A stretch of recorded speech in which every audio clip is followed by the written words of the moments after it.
Morning students, मैं Renu ma'am. तो कल हमने कक्षा 7 का पाठ 4 कर रहे थे हम शब्द व्यवस्था, जिसमें हमने शब्द की परिभाषा करी और शब्दों का वर्गीकरण जो 4 आधार पर है उसमें से 2 आधारों पर हम वर्गीकरण कर चुके हैं, स्रोत तथा उत्पत्ति के आधार पर तथा रचना और बनावट के आधार पर। आज हम करेंगे अर्थ के आधार पर वाक्य शब्दों का वर्गीकरण तथा व्याकरणिक प्रकार या प्रयोग के आधार पर शब्दों का वर्गीकरण। तो करते हैं अर्थ के आधार पर शब्दों का वर्गीकरण। अर्थ के आधार पर शब्द भेद। भाषा में प्रत्येक शब्द का अपना अर्थ होता है। अर्थ के आधार पर शब्दों को 4 भेद किए जाते हैं। कौन कौन से? पर्यायवाची शब्द, एकार्थी शब्द, विलोम शब्द और अनेकार्थी शब्द। कि प्रत्येक शब्द है उसका अपना कोई ना कोई अर्थ होता है। इसी आधार पर हमने इनको 4 भागों में बांटा है। पर्यायवाची शब्द क्या हैं? जिन शब्दों के अर्थ में समानता होती है उन्हें समानार्थी या पर्यायवाची शब्द कहते हैं। जैसे अग्नि शब्द है, इसके अंदर आग, पावक, अनल, यानी अग्नि जो शब्द है उसके पर्यायवाची शब्द है, यानी अर्थ उनका वही है लेकिन उसके शब्द बदल गए, आग, पावक, अनल। विलोमार्थी शब्द क्या होते हैं? किसी शब्द से विपरीत या उल्टा अर्थ देने वाले शब्द विलोमार्थी या विपरीतार्थक शब्द कहलाते हैं, यानी किसी शब्द का उल्टा, जैसे पाप का पुण्य, अमृत का विष, हानि का लाभ, इस तरह से। आगे आपका एकार्थी शब्द। जिन शब्दों का अर्थ सभी परिस्थितियों में एक सा होता है उन्हें एकार्थी शब्द कहते हैं। पाप, अपराध, सम्राट, पत्नी, यानी जिनका एक ही अर्थ हो वो। अनेकार्थी शब्द प्रयोग के अनुसार विभिन्न परिस्थितियों में भिन्न भिन्न अर्थ देने वाले शब्दों को अनेकार्थी शब्द कहते हैं। अनेकार्थी शब्द में क्या होता है बेटा? शब्द वही है लेकिन प्रयोग के आधार पर क्या होते हैं? उसके अर्थ बदल जाते हैं, वो होते हैं आपके अनेकार्थी शब्द। यानी एक ही शब्द है जिसके अनेक अर्थ हो गए। जैसे कि आपका शब्द है जल, जल के 2 शब्द हो गए, एक तो जल हो गया पानी और दूसरा जल क्या हो गया? जल जाना। तो इस तरह से अनेकार्थी शब्द क्या होते हैं कि जिनके अलग अलग अर्थ हो। आगे है व्याकरणिक प्रकार के आधार पर शब्द भेद। व्याकरण के प्रकार के आधार पर इसके अंदर शब्दों के भेद है। तो इस दृष्टि से शब्दों के मुख्यतः 2 भेद हैं। कौन कौन से? एक तो विकारी शब्द और दूसरे हैं अविकारी शब्द। विकारी शब्द क्या होते हैं? जिनमें संज्ञा, लिंग, वचन, कारक आदि के कारण कोई भी परिवर्तन नहीं आता। और विकारी जो जिनमें परिवर्तन आ जाता है, संज्ञा, लिंग, वचन, कारक के कारण परिवर्तन आ जाता है, वो तो है विकारी। और अविकारी जिनमें संज्ञा, लिंग, वचन, कारक आदि के कारण कोई परिवर्तन नहीं आता, वो है अविकारी। तो विकारी शब्द में संज्ञा, सर्वनाम, विशेषण, क्रिया, ये 4 शब्द आते हैं। और अविकारी में क्रिया, विशेषण, संबंध बोधक, समुच्चय बोधक, विस्मयादि बोधक, निपात आदि आते हैं। इनके बारे में हम आगे जो पाठ आएंगे उनके अंदर पढ़ेंगे। अब है आपके इसके अंदर प्रश्न उत्तर। प्रश्न में है शब्द किसे कहते हैं, शब्दों का वर्गीकरण किन किन आधारों पर किया गया है, रचना के आधार पर शब्द कितने प्रकार के होते हैं, स्रोत उत्पत्ति के आधार पर कितने प्रकार के, पर्यायवाची विलोम शब्दों में अंतर। बेटा ये सभी मैंने आपको समझा दिए हैं, आपको ये अपने आप से करने। निम्नलिखित शब्दों के तत्सम रूप लिखिए। आग का अग्नि, आंख, अक्षी, अंधेरा, अंधकार, 5 पंच, सपना, स्वप्न, दूध, दुग्ध। और इनके तद्भव रूप बताने हैं। पत्र का तद्भव होगा पत्ता, सूर्य का सूरज, मयूर का मोर, ज्येष्ठ का जेठ, स्वर्ण का सोना, हस्त का हाथ। आगे है निम्नलिखित शब्दों को उचित शीर्षक के नीचे लिखिए। कि यहाँ पर कुछ शब्द दे रखे हैं आपको, इसमें तत्सम शब्द कौन सा है, तद्भव शब्द कौन सा है, देशज शब्द कौन सा है, विदेशी और संकर, वो आपको इसके नीचे लिखने हैं कि कौन कौन से शब्द इसके हैं। 2 पर्यायवाची शब्द लिखने हैं। पर्यायवाची में सूर्य का रवि, सूरज, रवि का हो गया, सूर्य का हो गया रवि और सूरज, पानी का हो गया जल और नीर। विलोमार्थी शब्द लिखने हैं। विलोम शब्द योग्य, अयोग्य, सत्य, असत्य, ज्ञान, अज्ञान, सुपुत्र, कुपुत्र। अब बेटा हमारा नेक्स्ट चैप्टर है उपसर्ग और प्रत्यय। उपसर्ग क्या है और प्रत्यय क्या है? तो उपसर्ग प्रत्यय शब्द रचना के अंदर आते हैं। शब्द रचना की प्रक्रिया में उपसर्ग प्रत्यय की महत्वपूर्ण भूमिका होती है। उपसर्ग प्रत्यय क्या है आपके शब्द रचना के अंदर आते हैं और समास भी बेटा इसी में आते हैं। तो उपसर्ग क्या है?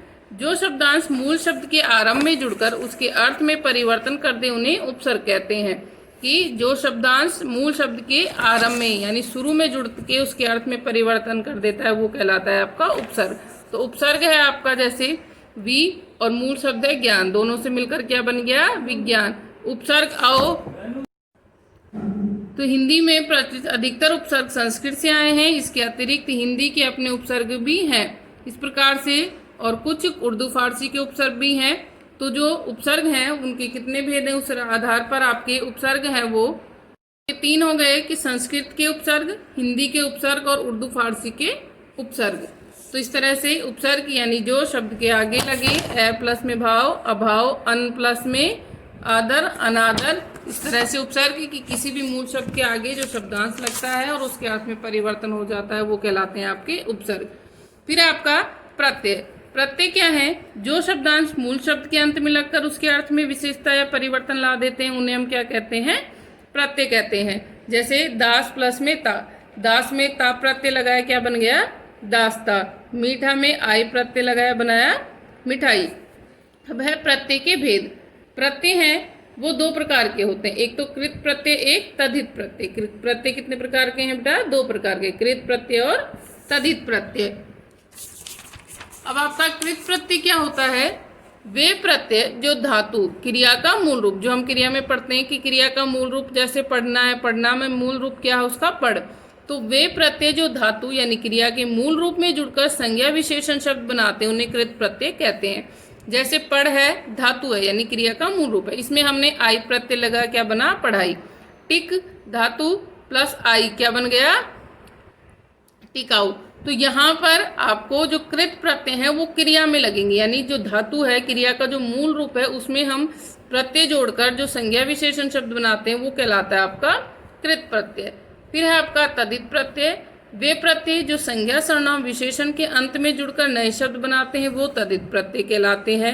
और बाकी जो प्रत्यय हैं जो संज्ञा में, सर्वनाम में, विशेषण में जुड़ के अंत के में जुड़ते हैं वो तद्धित प्रत्यय कहलाते हैं। जैसे अपना से बना अपनत्व, अच्छा से बना अच्छाई। जैसे यहाँ पर देख लो कि संज्ञा बनाने वाले कृत प्रत्यय हो गए लड़ प्लस आई लड़ाई, आग प्लस तैर प्लस आग तैराक। तो ये आपके प्रत्यय की जो शब्दांश, आपको 2 चीज ध्यान रखनी है कि जो उपसर्ग हैं वो मूल शब्द के आगे लगते हैं और प्रत्यय जो मूल शब्द के पीछे लगते हैं। और जो प्रत्यय हैं वो 2 प्रकार के होते हैं, कृत प्रत्यय यानी जो धातु में जुड़ के शब्द बनाते हैं वो कृत प्रत्यय, और संज्ञा सर्वनाम के अंत में जुड़ते हैं वो तद्धित प्रत्यय। अब है इसके प्रश्न उत्तर। पहला प्रश्न है उपसर्ग किसे कहते हैं? उदाहरण सहित बताइए।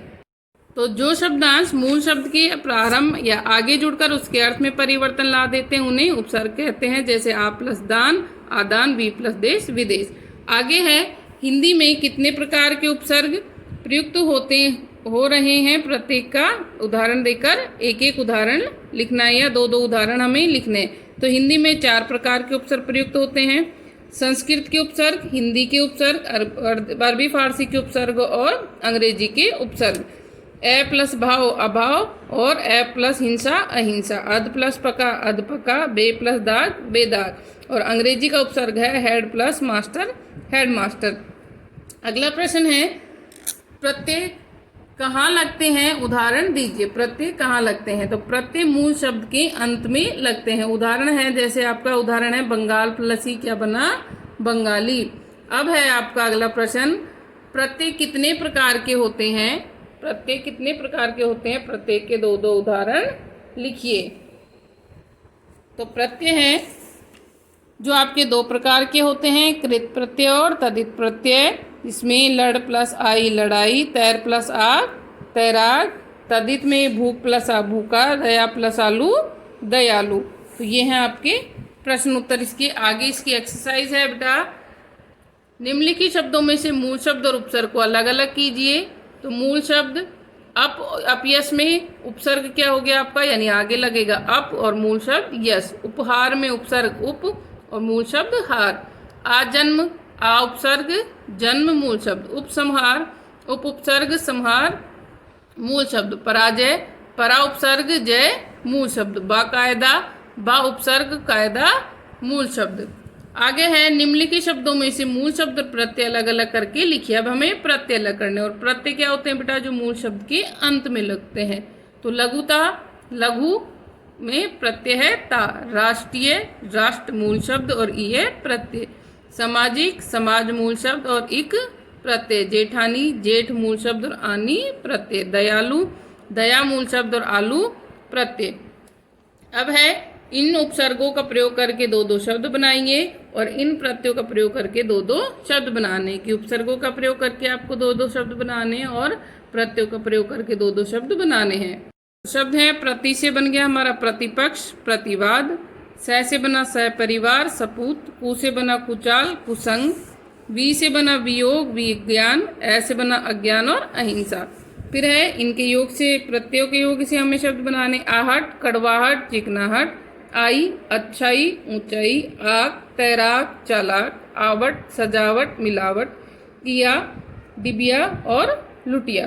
तो आपको बेटा ये दोनों जो चैप्टर करवाए हैं, दोनों के ही आपको एक्सरसाइज बुक में फिल करनी है और क्वेश्चन आंसर आपको नोटबुक में नोट करने हैं। Thank you. Good morning 7th class student. As you know that in our mathematics class chapter 5th is going on revision classes. We have completed exercise 5.1 and 5.2 revision up to question number 7. So today we will start the revision of exercise 5.2 from question number 9. So let's start.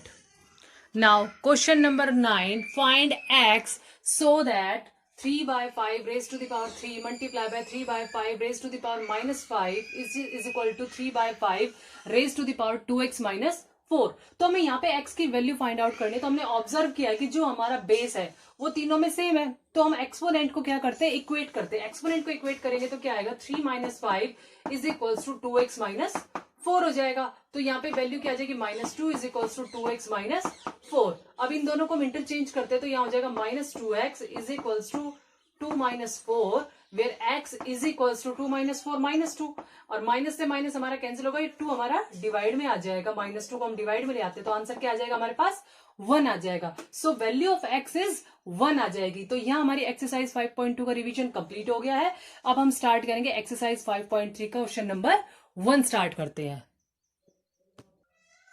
First question, express in standard form. Standard form में हमें इसको right करना है। हमारे पास ये number given है, इसको हमें स्टैंडर्ड फॉर्म में राइट करना है। सो स्टैंडर्ड फॉर्म में राइट करने के लिए क्या करेंगे, हम डेसिमल पुट करेंगे 4 के बाद, और उसके बाद जितनी भी डिजिट है उनको हम सब 10 की एक्सपोनेंट में राइट करेंगे। तो हम क्या करेंगे, 4.562 multiply by 10 raise to the power, decimal के बाद जितनी भी डिजिट है उनको डेसिमल 10 की पावर में पुट करेंगे। 1 2 3 4 5 6 7 8 9, तो क्या आ जाएगा, 10 रेज टू द पावर 9। ये हमारी यूजुअल फॉर्म है और ये हमने स्टैंडर्ड फॉर्म में इसको कन्वर्ट कर दिया है। अब देखो नेक्स्ट क्वेश्चन में क्या है, 0 पॉइंट कितने टाइम्स 0 हमारे पास 6 जीरो है, 693। इसको भी हमें स्टैंडर्ड फॉर्म में राइट करना है। स्टैंडर्ड में राइट करने के लिए क्या करेंगे, जो ये नंबर है फर्स्ट नंबर है, यहाँ पे सारे जीरोस है, नंबर तो यहाँ पे हमारा, इसके बाद हम डेसिमल पुट करेंगे, और जो 10 की एक्सपोनेंट होगी वो ये सारे नंबर होंगे, इनको काउंट करके हम 10 की एक्सपोनेंट लगाएंगे। तो इसको हम कैसे राइट करेंगे, 6.93 multiply 10 raise to the power, अब नंबर्स काउंट करते हैं, 1 2 3 4 5 6 7, और जो वो एक्सपोनेंट होगी वो क्या होगी हमारी, नेगेटिव होगी, क्योंकि डेसिमल क्या है पहले आ गया है ना। इसमें तो क्या था, राइट साइड में थे सारे जीरोस, इसमें लेफ्ट साइड में जीरोस है, इसलिए इसमें क्या आएगा, नेगेटिव में आएगा, और ये हमारा पॉजिटिव था। तो हमने ये देखा कि यूजुअल फॉर्म से स्टैंडर्ड फॉर्म में कैसे हमने कन्वर्ट किया है। सो नेक्स्ट क्वेश्चन,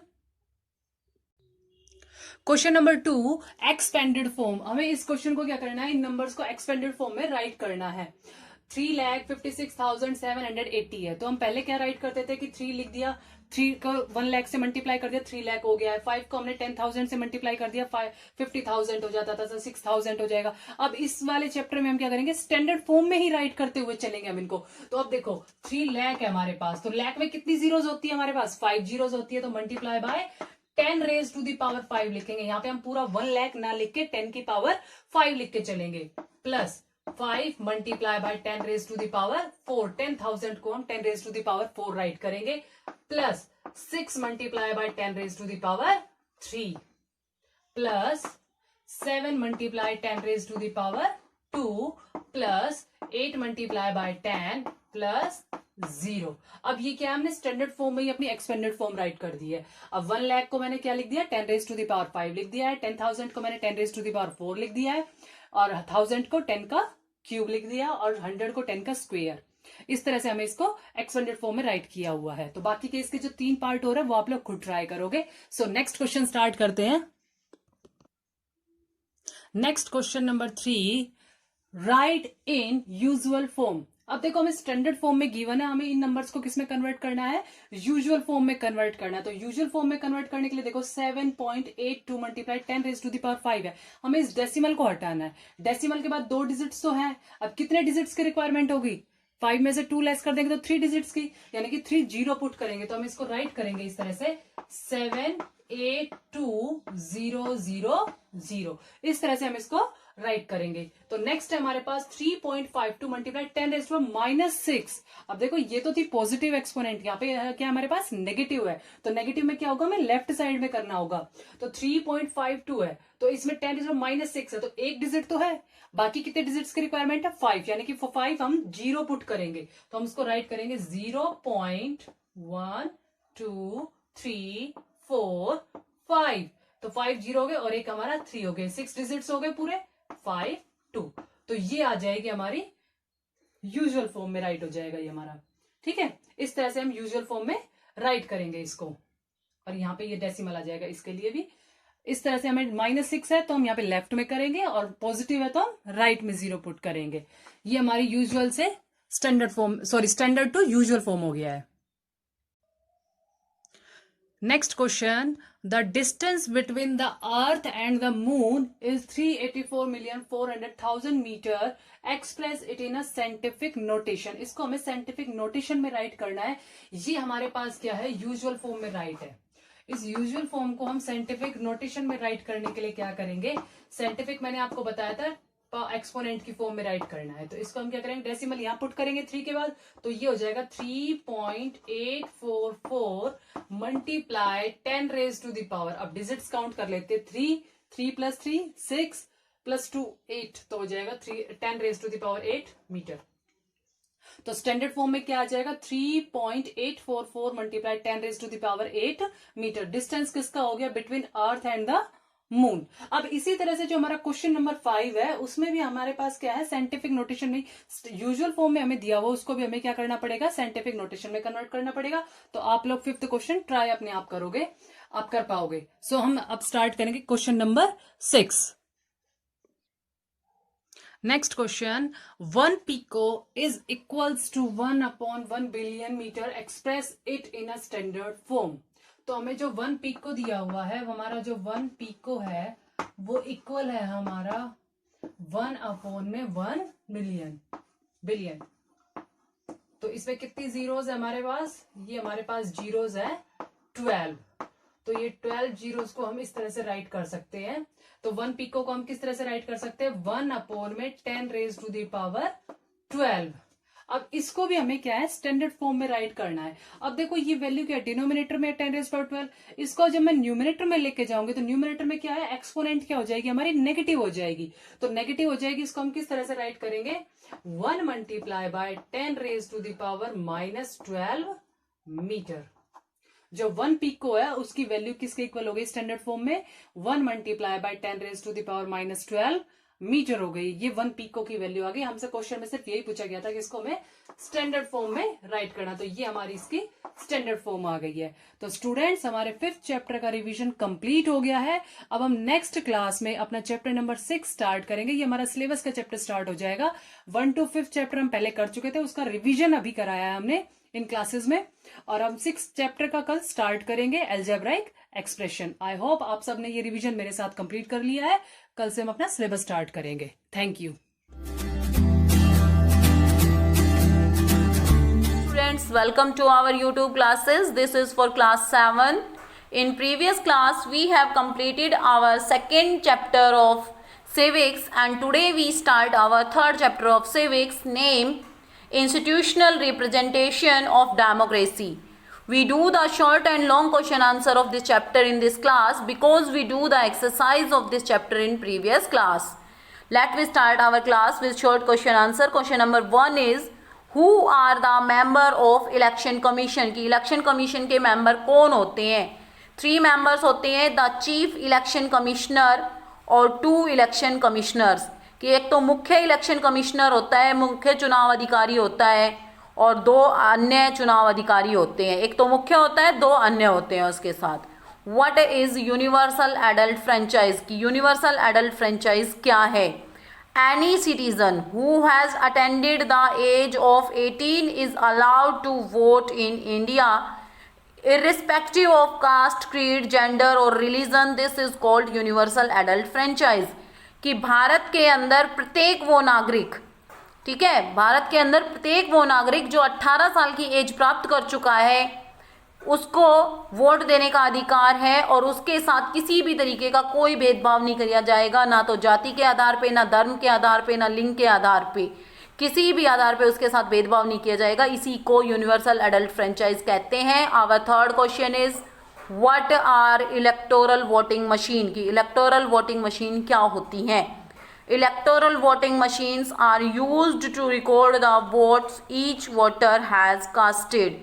कि इलेक्टोरल वोटिंग मशीन वो होती हैं जो प्रत्येक वोटर का जो वोट करता है उसकी वोट को अपने अंदर रिकॉर्ड करके रखती है।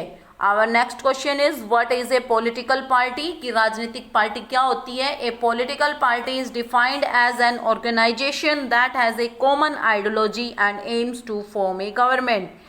कि एक राजनीतिक पार्टी क्या होती है? एक ऐसा संगठन होता है, एक ऐसा समूह होता है जिसका एक कॉमन आइडियोलॉजी होती है, मतलब जिसका एक नॉर्मल जो सभी की आइडियोलॉजी होती है, सभी के विचार होते हैं, ऐसे विचार होते हैं और उनके कुछ उद्देश्य होते हैं सरकार बनाने की कि हम सरकार बना के ये करेंगे, ऐसा करेंगे, वैसा करेंगे, लेकिन करता कोई नहीं है।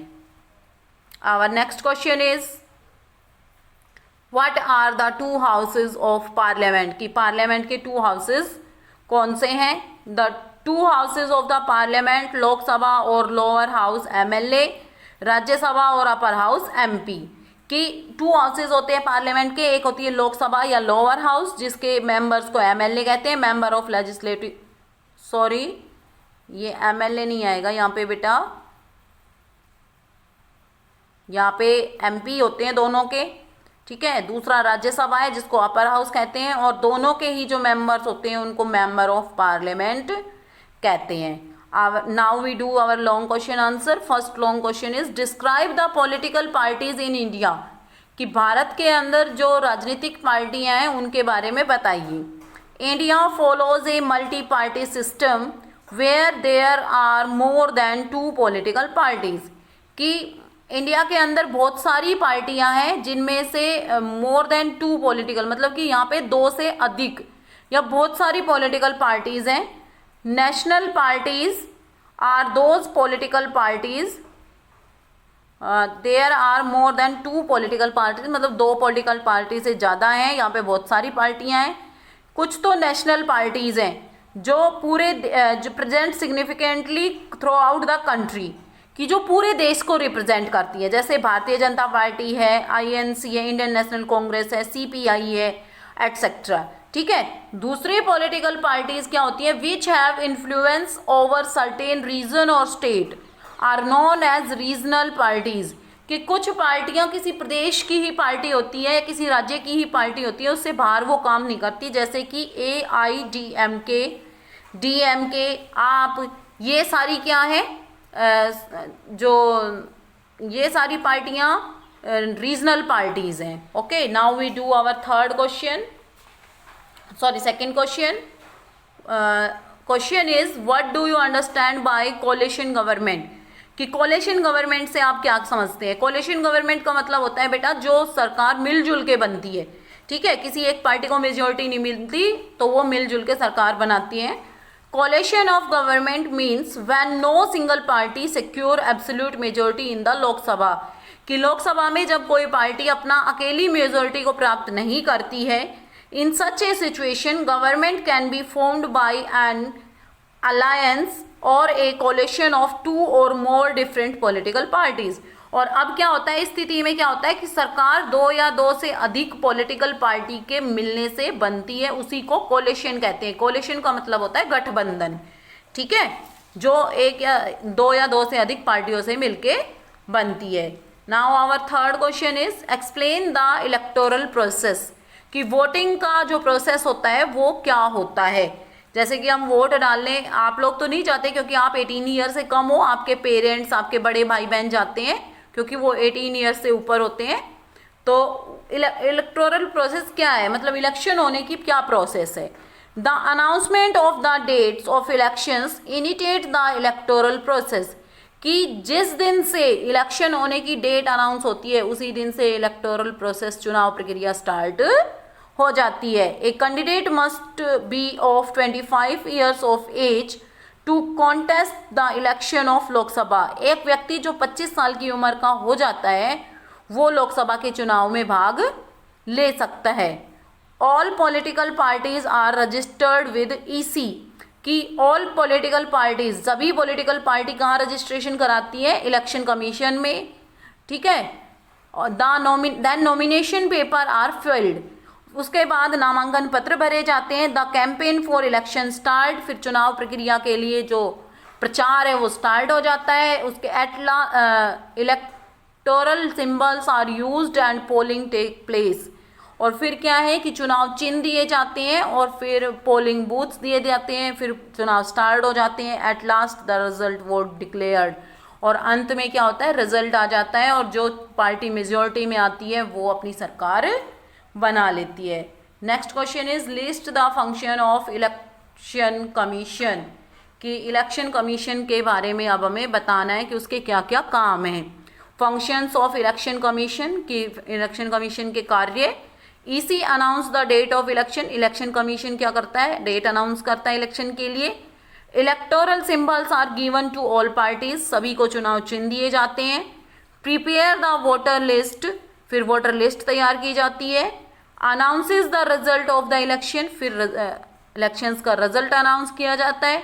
Submits a list of all successful candidate, और लास्ट में एक लिस्ट तैयार की जाती है जो भी चुनाव जीतते हैं। तो ये एक प्रोसेस होती है इलेक्शन कमीशन की। So students, we complete our third chapter of civics. Now we do the short question answer of our fourth chapter name government in the state. The short question answer of our fourth chapter of civics is what are the three organs of the government, कि government के 3 organs कौन कौन से हैं, तो कौन कौन से हैं, लेजिस्लेटर, एग्जीक्यूटिव, जुडिशरी, ठीक है बेटा, ये 3 इसके organs हैं। अब अपना नेक्स्ट क्वेश्चन है what are the 3 levels of government in India, की लेवल कौन से हैं। लेवल्स में है, फर्स्ट है द यूनियन गवर्नमेंट, सेकेंड है the state government and third the local self government. Our third is question is who is governor, ठीक है।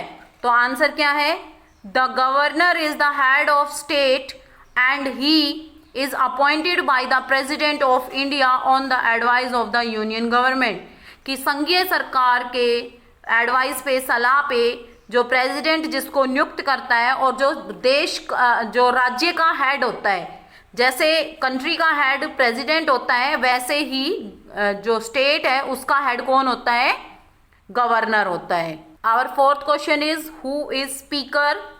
Now the answer is the speaker is the presiding officer of the Vidhansabha, कि speaker कौन होता है, presiding officer होता है विधानसभा का। विधानसभा को जो मतलब देखता है, विधानसभा की जो सभा का मुख्य अधिकारी जो होता है, इसका संचालन जो करता है, वो जैसे क्लास के अंदर टीचर होता है ऐसे ही जो स्पीकर होता है वो प्रेसिडिंग ऑफिसर होता है। Our next question is what is a money bill, कि मनी बिल क्या होता है। तो मनी बिल का आंसर है बेटा यहाँ पे, money bill deals with financial matter and can only be introduced in the lower house. Example state budget, कि मनी बिल क्या होता है कि फाइनेंशियल मैटर जो होते हैं राज्य के उनको ये इंट्रोड्यूस कराता है लोअर हाउस में, निचले सदन में, लोकसभा में, और उसी को क्या कहते हैं, मनी बिल कहते हैं। जैसे कि एग्जाम्पल है अपना state budget. Our sixth question is what is a law, कि नियम क्या होते हैं। तो नियम क्या होते हैं, law is a set of rules decided by a particular statement for a purpose of keeping the peace and security of society, की नियम क्या होते हैं, लॉ क्या होते हैं, ऐसा रूल्स का एक ऐसा सेट होता है, एक समूह होता है जो जिसके अंदर एक स्टेटमेंट होती है जो सभी के लिए लागू होती है, और वो शांति और सुरक्षा बनाए, समाज की शांति और सुरक्षा बनाए रखने के लिए उपयोगी होती है। तो उसी के पर्पज से लॉ बनाए जाते हैं, ठीक है बेटा। I hope you understand the both of chapter We do the long question answer of this chapter in next class. Thank you. Revise all.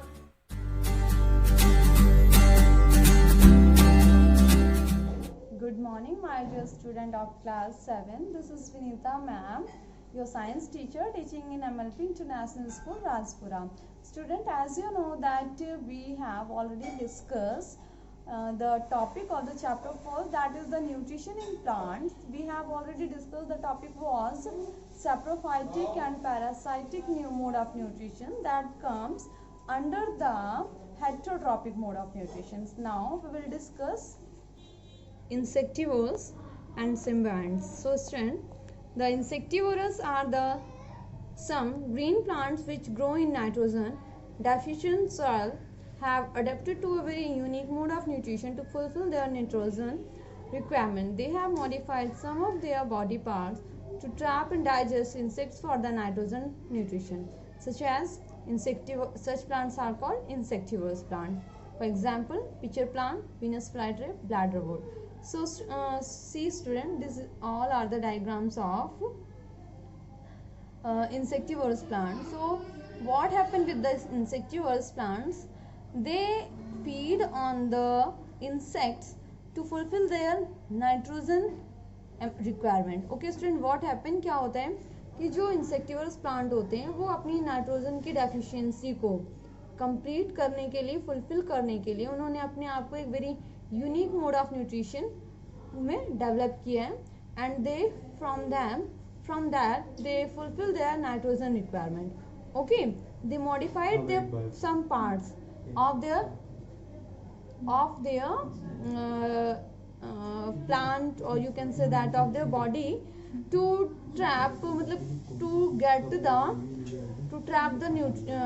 insect for feeding, and from them they get their nitrogen that is required by the plant. So student, such plants are called insectivorous plant, like bladderwort, pitcher plant, Venus flytrap. So these all are the example of insectivorous plant. Okay. Sister, now come to the symbionts. A relationship between two organisms where both is called symbiosis. Such organisms are called symbiont. The association they have is called symbiotic relationship. Student, what happened? Firstly symbionts क्या होते हैं? ये एक ऐसा relationship होता है to organisms के बीच में जो एक दूसरे से म्यूचुअली बेनिफिटेड होते हैं, मींस एक दूसरे के ऊपर डिपेंड करते हैं, अपना न्यूट्रिशन गेन करते हैं. And such a kind of association they have, we call them symbiotic relationship. उस टाइप के एसोसिएशन को हम सिम्बायोटिक रिलेशनशिप कहते हैं. See student, here is an example of lichen. They are the example of such an association between two organisms. Alga, that is autotroph, and fungi, that is saprophyte. So here is the two organisms that depend on the both one another. Okay, alga depend upon fungi and fungi depend upon the algae. So because algae can prepare their food, this is autotroph and this is heterotrophics, and they feed on algae. The green algae prepares the food, fungi absorb water and minerals salt to supply the algae. What happened? Green algae produce or prepare its food, but after taking the water and minerals from the fungi, and certain fungi lives in the root of trees. Trees provide nutrients to the fungus. In return, the fungus provides certain nutrients from the soil to the tree. See, this is the diagram of algae and fungi. Here these are the green plants that prepare the food and they feed on they feed on the plants. ये water and minerals plants से लेते हैं and green plants को देते हैं, ये food prepare करके इसको दे देता है. So in this way they exchange the material from each other. Okay, so they prepare a symbiotic relationship. Same. So student, we have discussed about the symbiotic relationship. What happened?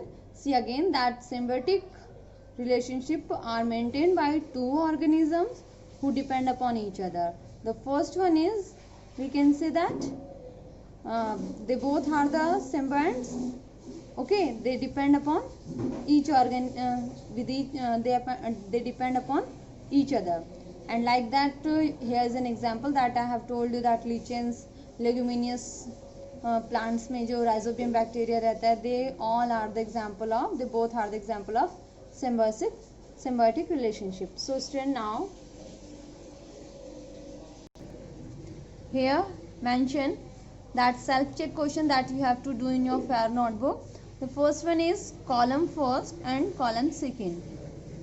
You have to match the column first with column second. Plant that grow on decaying matter. Student, listen very carefully. The plant that grow on decaying matter are called saprophytes.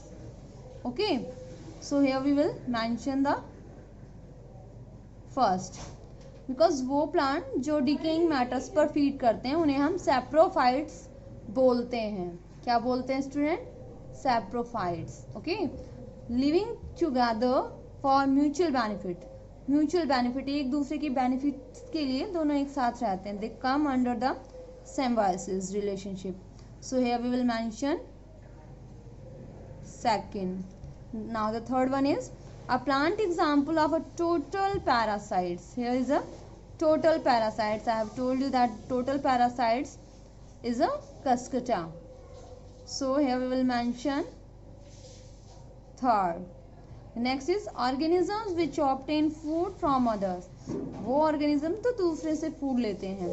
They are known as heterotrophs. Here we will mention fourth. The fifth one is organisms which lives and feeds on another living organism. जो दूसरों के ऊपर feed करते हैं, they are the parasites, because ये living organisms के ऊपर feed करते हैं. So we call the parasites like head lice वगैरह होते हैं, जो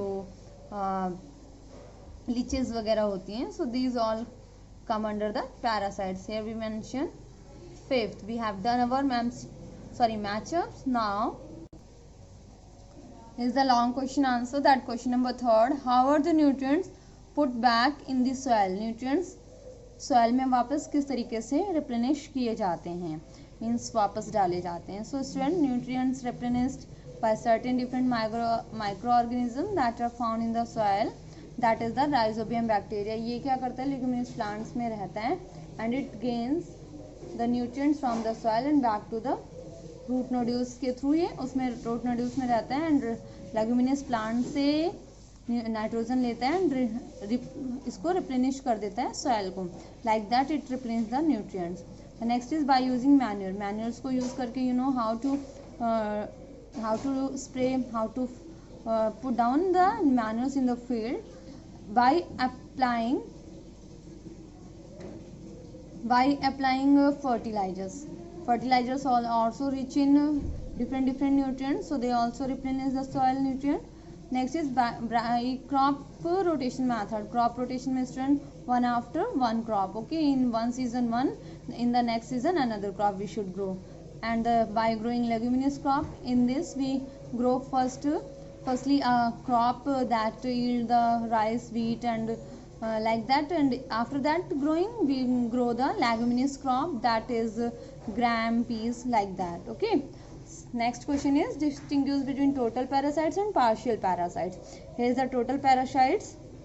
The plants which depend wholly, जो completely depend करता है host plant पे, that are termed as total parasites. And the partial parasites, the plants which make food for them self, जो food खुद के लिए बनाता है and derive the nutrients, component लेता है only दूसरों से, like water, minerals, so they from their host से लेता है. Okay, so they are termed as partial parasites. Here the example mistletoe, and the example of total parasites are Cuscuta, Apodanthus, bacteria, some certain bacteria and fungi.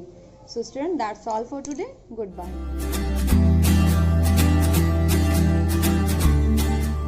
Hello student, welcome to your online classes of MLP School Rajpura. I Priyanka ma'am. Today's session teach you subject GK. Today's our topic is great achievers chapter number 22। Previous video में हमने chapter number 20 and 21 read किए थे। Today I start chapter number 22 famous character. So let's start. Listen carefully and learn all these questions based on that. Okay. Student, chapter number 22 famous characters. यहाँ पे कुछ famous personalities के name given है और आपको उनके बारे में बताया गया है. So listen carefully. First one is he lives in 21B Baker Street London and solve crime with his instantly sharp and logical mind. Means इनका जो माइंड था वो बहुत ही तेज था. इन्होंने बहुत सारे क्राइम मीन्स अपराध की जो केसेज है वो सोल्व किए. He is assisted by doctor Watson. ठीक है, मीन्स ये डॉक्टर वाटसन के असिस्टेंट के रूप में भी इन्होंने वर्क किया. Answer is Sherlock. Next one is the wizard boy who goes to Hogwarts school of witchcraft and wizardry and learn to overcome the problem that face him.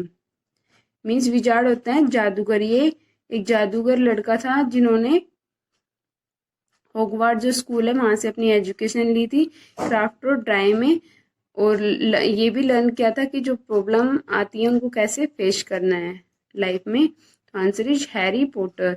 और Harry Potter student एक movie भी है, आप उसको देखो, उससे काफी knowledge मिलेगी. Full of script, impulsive and moody, this is the tomboyish smart sister who loves reading and writing. Okay. इनको रीडिंग और राइटिंग का बहुत ही ज्यादा शौक था. Answer is Jo March. Next one is a young journalist who goes on adventure with his dog Snowy and Captain Archibald Haddock. Means ये youngest journalist वो होते हैं जो न्यूज वगैरह उनको कलेक्ट करते हैं. और who goes on adventures with his dog means जिन्होंने एडवेंचर किसके साथ किया था, अपने डॉग के साथ. इनकी काफी स्टोरीज है. Answer is tin. Next one is he is the famous character of the novel Great Expectation. He is an orphan who travel to London and become a जैन हीमैन. ये एक अनाथ जो है पर्सन थे जिन्होंने कौन सी नॉवल राइट की थी, ग्रेट एक्सपेक्टेशन. और इन्होंने जो लंदन है कंट्री उसकी यात्रा की थी और क्या बन गए थे, Jain He-Man. Okay, answer is PIP. Next one is these brother have sold countless mysteries in the town of Bayport with their father detective Fenton Hardley. Means ये दो भाई थे, इन्होंने क्या सोल्व किया था, countless mysteries in the town of Bayport. Okay, किसके साथ, अपने फादर के साथ. Answer is Frank and Joe Hardy. और फादर कौन थे इनके, फेंटन हार्डी. ये एक फेमस डिटेक्टिव थे. Next one is 7th, he is a teen detective who lives in the River Heights and solves mysteries with her friend Bess Marvin and George Fine. इन्होंने अपने friends base Marvin और George फाइने के साथ मिलकर बहुत सारी mysteries को solve किया था. मिस्ट्रीज होते रहस्य, मीन्स नई नई चीजों के बारे में कैलकुलेशन करना और नई नई जो थ्योरीज है उनको डेवलपमेंट करना, लाइक दैट. ओके, तो नैन्सी ड्रीव है, इन्होंने बहुत सारी मिस्ट्रीज को सोल्व किया था. इसी तरह जो फ्रैंक और जो हार्डी है, इन्होंने भी बहुत सारी मिस्ट्रीज को सोल्व किया था. तो एक रहस्यवादी राइटर भी बोल सकते हैं इनको. Now students, you have to learn this chapter famous character. इनमें इन पर्सनैलिटीज के आपको नेम लर्न करने हैं और अगर पॉसिबल हो पाए तो आपको हैरी पॉटर जो मूवी है उसको देखना है, उससे आपको बहुत कुछ सीखने को मिलेगा. Okay, channel. This is for 7th class students. In previous video we completed with the 10th chapter or present, past and future tense. Now we will start with the 10th chapter, that is models. Now students, you can see here the chapter number models, 10th chapter. Now first of all see the define of models. Defines what is define. Models are specially group of auxiliary verbs used to express certain meanings like permission, ability, possibility, suggestion, permission, promise, intention, etc. You can see it will help to express the mood or attitude of the speaker, यानी कि जो बोलने वाला है उसका attitude कैसा है, किस मूड में वो बात कर रहा है. It denotes by the models. हमें मॉडल्स से पता चलता है कि वो कैसे किस तरीके से हमें बात कर रहा है. Now you can see the remember also some important points are here. Modals are not complete verbs, they can not stand alone. जो मॉडल वर्ब्स हैं वो कंप्लीट वर्ब्स नहीं हैं, वो अकेले हेल्प नहीं कर सकते. They must be followed by a main verb, और वो मेन वर्ब के साथ कंप्लीट करते हैं सेंटेंस को. And models have only one form which they never change, और एक ही फॉर्म में चलते हैं, वो कभी अपनी फॉर्म चेंज नहीं करते. Next is related to the modals of ability. Ability is used as can, could and be able to. अब जो एबिलिटी हमारी जो क्षमता है काम करने की, वो हम 3 पार्ट्स में डिवाइड करते हैं. That is first is can. Can हम कब यूज़ करते हैं? For the present tense. For present we are going to use can. Could is indicate a past ability, जो हम कर चुके हैं काम उसके बारे में हम कुड यूज़ करेंगे सेंटेंसेस में. Be able to for the future, कि हाँ वो मैं कर सकता हूँ या करना चाहूँगा. For the future you can say, और you can it indicates that ability much more possible than can. Can से ज़्यादा पॉसिबल बी एबल टू में होती है कि हाँ वो मैं कर पाऊँगा या कर दूँगा. You can see the examples of this sentences, same sentences. Jaya can play the flute. Ravi can paint very well. I could do some else in my childhood, somersaults in my childhood. He will be able to reach home in time for the function. He will, देखो यहाँ पे इसमें future के लिए use किया है, be able to, he will. Neeraj was able to speak Korean fluently. इसमें हमें पास्ट के लिए यूज़ किया है was, you can see here. So हम be able to किसी के लिए भी यूज़ करते हैं प्रेजेंट, पास्ट और future, but it can be more possible than can. Can से ज़्यादा पॉसिबल बी एबल टू में होता है. Now it will written here, can is used for the present tense, could is used for the past tense, and be able to is used with any tense. और be able to किसी भी tense के साथ use हो सकता है, कोई ज़रूरी नहीं है कि वो पास्ट के साथ ही यूज़ होगा या फ्यूचर के साथ यूज़ होगा. So on the basis of this topic we are having some book exercise also. First point is ride a bicycle. इसमें आपको क्या करना है, इसमें तीनों बेसिस पे सेंटेंसेस बनाने हैं आपको. I can ride a bicycle, I can not ride a bicycle. I can के साथ भी बनाना है, कुड के साथ भी, और बी एबल टू के साथ भी. So we are having different sentences. Use these sentences and write it down in your fair notebook. Second point is I will do for you, and next of the some remaining sentences you have to do it on your own as the your practice also. आपकी practice भी हो जाएगी और आप इससे try भी कर सकते हैं. Next I will do for you. Now book exercise of this chapter. Second sentence is climb a tree. So on to use can, how you can write I can climb a tree, कि मैं पेड़ पे चढ़ सकता हूँ. Second sentence by using could use करेंगे can की place पे. So we will use past tense. My mother could climb a tree when she was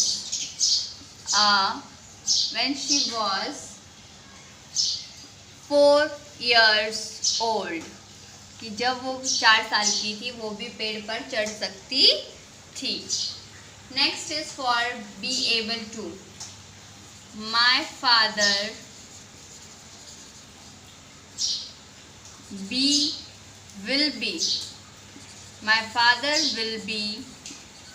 will be able to climb a tree, यानी कि वो अभी भी यानी कि चढ़ सकते हैं. So students, how you are going to write it down?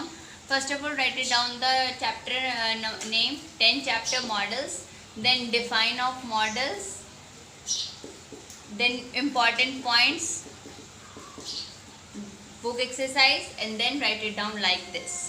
So students, we completed with the first topic, that is can, could and be able to.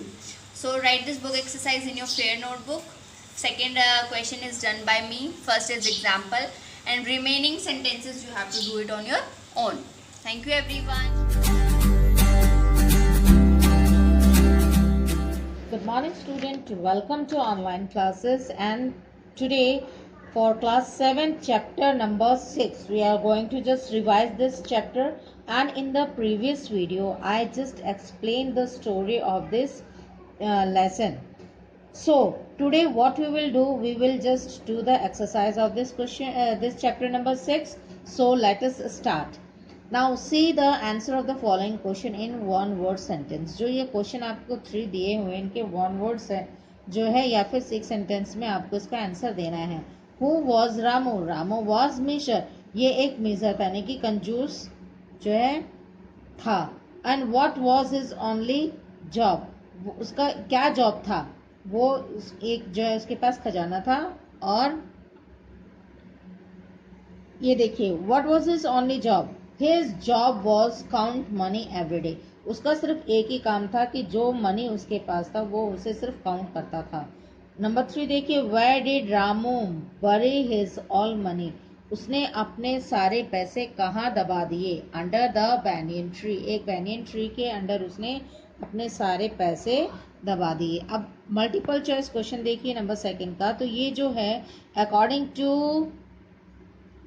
हमें चैप्टर को ये जो है इस पर टिक करना है. तो पहला देखिए, Ramu's appearance was sure to make nobody believe that he was. जो रामू की जो अपीयरेंस था वो ये देखकर कोई भी नहीं कह सकता था कि रिच, हैप्पी या पुअर, यानी कि रिच, हैप्पी या पुअर, यानी कि पुअर इसका जो है एक्यूरेट है आंसर है कि कोई भी उसको ये नहीं कह सकता था कि रामू जो है पुअर है. अब रामू सेकंड का देखिए, Ramu lived in old house in the middle of A dash garden. तो बिग आएगा या डेजर्टेड आएगा या ब्यूटीफुल आएगा? तो यहाँ पे जो है डेजर्टेड जो है गार्डन, ये इसका करेक्ट आंसर है. ना बिग आएगा ना ही ब्यूटीफुल आएगा. उसका करेक्ट ऑप्शन आपका बी आएगा यहाँ पे. नंबर 3 देखिए, the dash fear of losing his money and snatched away his sleep, यानी कि कांस्टेंट, ग्रेट या हिडन. अब यहाँ पे कांस्टेंट जो उसका लगातार है, ग्रेट या बड़ा या हिडन यानी कि छुपा हुआ. तो जो दो hidden fear of is losing money, उसका जो यहाँ पे ये हिडन आ जाएगा. जो छुपा हुआ उसका डर था वो ये था कि कहीं उसका पैसा जो है जो ये क्या कहते हैं छीन ले.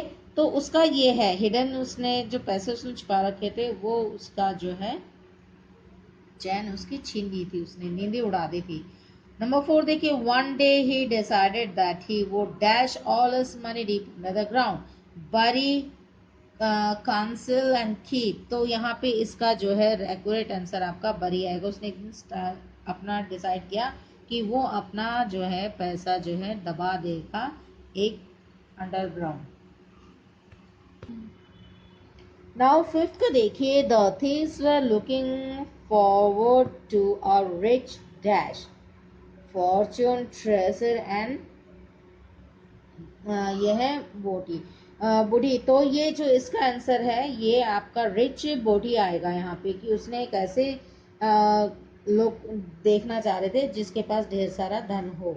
नाउ 6 देखिए, so great was the shock that he thought he would dash फेंट कॉल, ये है कॉलेप्स एंड डाई, यानी कि उसको एक ये देख करके बहुत ही जो है शॉक लगा जब उसे पता चला कि उसका जो है पैसे निकलते, ही वुड कोलैप्स। तो यहाँ पे इसका करेक्ट आंसर कोलैप्स आएगा। नंबर 7 देखिए, with is hard work and good dash Ramu gain many friends nature habit and behaviour.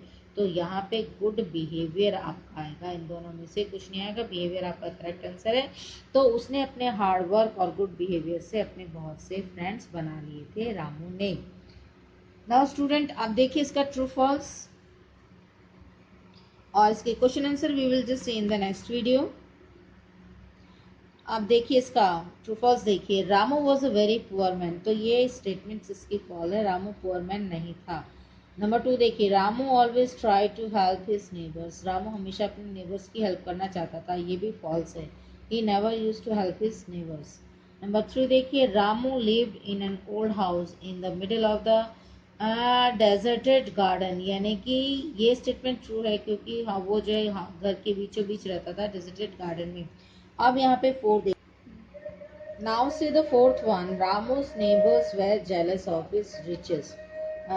तो रामू के जो है नेबर्स थे वो उसकी जो है जलते थे उसकी अमीरी से। तो ये स्टेटमेंट ट्रू है क्योंकि वो कभी किसी की हेल्प नहीं करता था। The thieves could not find where Ramu had hidden the box. तो ये जो है स्टेटमेंट है कि थीव्स को नहीं पता चला कि उसने अपना बॉक्स कहाँ छुपाया है। तो ये स्टेटमेंट आपकी फॉल्स है क्योंकि ये उन्होंने जो है लास्ट में उसका पता लगा लिया था। Number 6, Ramu's neighbours felt sorry on hearing his misfortune. और जो है रामू के जो है दोस्त उसके साथ जो घटना घटी उसको सुनकर अफसोस प्रकट किया। तो ऐसा कुछ भी नहीं था, दे वेर हैप्पी, उनको कहा कि अच्छा हुआ इसके साथ ऐसा हुआ, तो they were just happy for that, not feel sorry. तो अब नंबर 7 देखिए, the loss of the money forced Ramu to start working again. और अब जो है रामू का जो पैसा खो गया था उसने उसको दोबारा से काम करने के लिए मजबूर कर दिया। तो ये स्टेटमेंट आपका ट्रू है। अब देखिए, वो सेड टू हुम, ये स्टेटमेंट्स है according to the chapter and said to किसको कहा गया है, said by who said this. तो फर्स्ट स्टेटमेंट देखिए, I will come to see you again in the morning, मैं तुम्हें सुबह देखने दोबारा आऊंगा। This statement has been said by Ramu to money, तो ये इसका है। अब नंबर 2 देखिए, we have got a clue, हमें एक क्लू मिल गया है। तो लीडर ने कहा है थीव्स को। नंबर 3 देखिए, वाई आर यू लैम्टिंग, तो ये है नेबर ने बोला है रामू को कि तुम जो है क्यों इस तरह से करा रहे हो। अब नंबर 4 देखिए, you won up to it, ये है one of the them to Ramu, ये तो तुम्हारे साथ होना ही था, ये किसी एक ने रामू को कहा। You have always said that you are a poor man, another man to Ramu, किसी और आदमी ने रामू को कहा कि तुम तो हमेशा कहते थे कि तुम पुअर हो, फिर तुम्हारे पैसे कैसे, तुम्हारे पास पैसे कहाँ से आए।